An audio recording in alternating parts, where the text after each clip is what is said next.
સો hi guys, good morning, જય માતાજી. કેમ છો તમે બધા? હોપ કે તમે મજામાં હશો. હું બી મસ્ત મજામાં છું. અને આજે તો ગુડ મોર્નિંગ મારી બહુ લેટ થઈ ગઈ, કેમ કે 10:30 વાગી ગયા છે અત્યારે. એમ તો વહેલા ઉઠી ગઈ હતી, પણ સવારે થોડું સોપારી કટિંગનું કામ હતું. કાલે કાપવાનું ભૂલી ગઈ હતી, એટલે આજે પછી કામ સવારે કરવું પડ્યું. અને પછી બીજું ઘરનું બધું કામકાજમાં આજે કઈ સવારે મેં વિડીયો બી નહીં બનાવ્યો. બસ હમણાં જ હું નાઈને મસ્ત રેડી થઈ ગઈ છું. અને અત્યારે મારે જવું છે શાક ભાજી લેવા, અને સોપારી મારે આપવા જવાનું છે. એટલે પહેલા હું એ કામ પતાવી દઉં, પછી તમારી સાથે હું કન્ટિન્યુ જાઉં. તમે મારા બ્લોગમાં બન્યા રહેજો અને લાઈક શેર સબસ્ક્રાઇબ કરવાનું ભૂલતા નહીં. સો ગાઈસ, પહેલા હું દીવાબત્તી કરી લઉં. ભલે હું ગમે એટલું લેટ થઈ જાય, 10 વાગી જાય, 12 વાગી જાય, પણ જે 9 હું રેડી થયું એટલે હું દીવાબત્તી કરી દઉં છું. પહેલા હું દીવાબત્તી કરી લઉં અને પછી હું જાઉં શાક માર્કેટમાં, શાક ને બધું લેતા આવું અને મારું જે કામ છે બધું પતાવી આવું. તો તમે મારા બ્લોગમાં કન્ટિન્યુ રહેજો.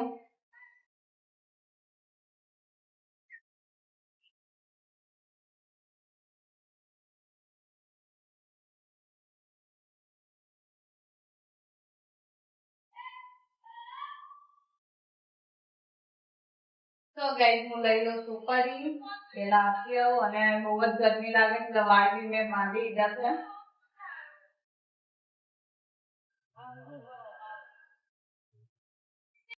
સો ગાઈસ, બસ નીકળું છું અને તડકો બહુ છે એટલે મેં ચશ્મા પહેરી લીધા છે અને જાઉં છું મારી એક્ટિવા લઈને.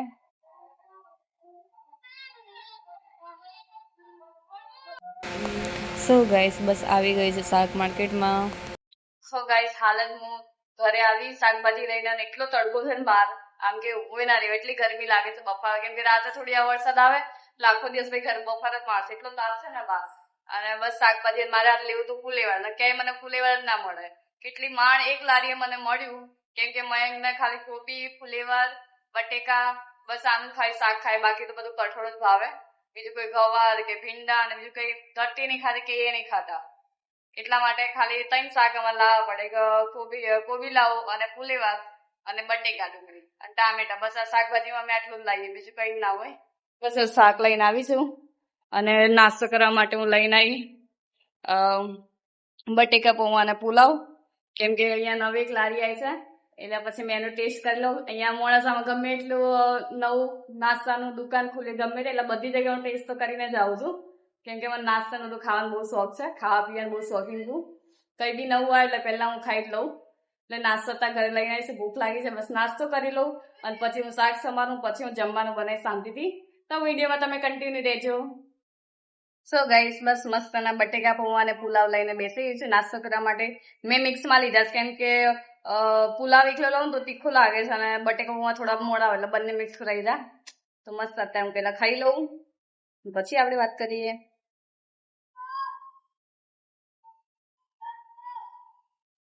સારું છે ટેસ્ટ.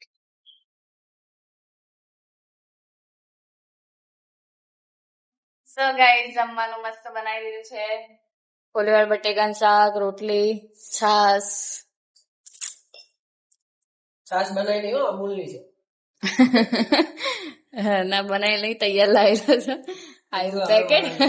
એટલે ખાવાનું મેં બનાવ્યું, એમ શાક રોટલી મેં બનાવી, એમ છાસ થોડી હું બનાવું. કેવું રોટલી, શાક, છાશ. છાસ એટલે છાસ ખાવા બેઠા લીધી એટલે કીધું ને, એમ કેવું પડે ને, છાસ પીવે છે એમ. છાશ બનાવી દીધી. કેવું લાગ્યું શાક? રેડી રેડી છે શાક. ખાઈ લઈએ પેલા અમે. મારા સાસુમાં અમદાવાદથી કેરીઓ મોકલાઈ છે.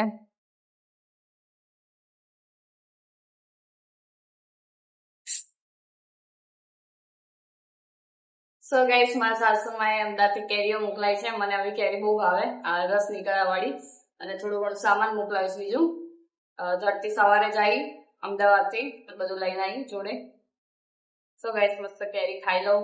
મને મારા પપ્પાને આવી રસ વાળી ભાવે. મારા પપ્પાને મારી ફેવરેટ છે ને મારી બી આ રીતે ફેવરેટ છે. આવી રસ આમ કરીને પછી ખાવાની. અને મયંકને છે ને પેલી હાફૂસ ઓલી ભાવે, કાપવા વાળી. આવી રસ વાળી અમને નહીં ભાવતી. મને મારા પપ્પાને બહુ ભાવે. સો ગાઈસ, ફટાફટ ખાઈ લઉં. સો ગાઈસ, જમીને બસ બધું કામકાજ પતાવી દીધું છે. મસ્ત વાસણ ધોઈ દીધા છે. એમ તો 4 વાગે વાસણ ધોઈ પેલા, જ્યારનો વિડીયો કન્ટિન્યુ સ્ટાર્ટ કર્યો ત્યારનું બપોરે ધોઈ નાખું છું, નકર પછી સાંજે બીજું કંઈ કામ હોય તો મારે થાય નહીં, કેમ કે વિડીયો બી શૂટ કરવા એડિટિંગ કરવાનું એટલે ટાઈમ એક્ઝેક્ટ સેટ કરી દીધો.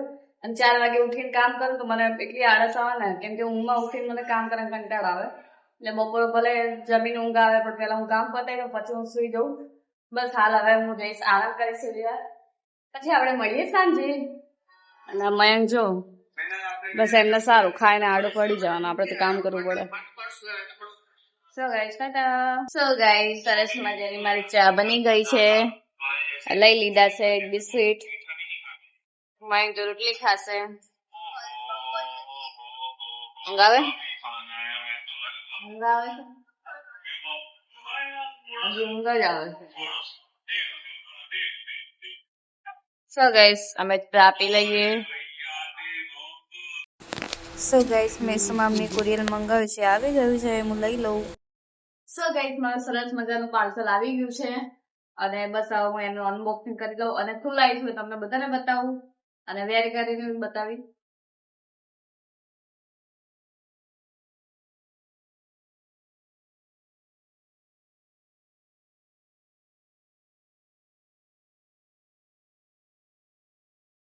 તો ગાઈસ મસ્ત મજાની ટી શર્ટ છે અને પ્લાઝો છે, તો ફટાફટ આને વેર કરીને બતાવું. તો ગાઈસ મસ્ત નું લાગે છે આ ટી શર્ટ અને પેન્ટ, અને ફેબ્રિક બી એનું બહુ જ મસ્ત છે અને ફિટિંગમાં બી સરસ આવ્યું છે. સો ગાઈસ તમે જોઈ શકો છો ટી શર્ટ થોડી ખાલી લાંબી છે, તો મેં એમ કરી છે. અને તમારે આ મંગાવો તો નીચે આપણે લિંક પર ક્લિક કરીને તમે મંગાવી શકો છો. ખાલી 300 રૂપિયા મેં લીધું છે અને ડેલી વેરમાં બી તમે યુઝ કરી શકો છો, બહુ જ મસ્ત છે. સો ગાઈસ બસ હાલ હું જાઉં છું ડિમાન્ડમાં, કેમ કે લાવું છે મારે કરિયાણું થોડું, એટલે હું લેતા આવું. અને 6 વાગી ગયા છે ઘડિયાળમાં, પછી આવીને પછી જમવાને બધું કરું તૈયારી. સો ગાઈસ ચલો.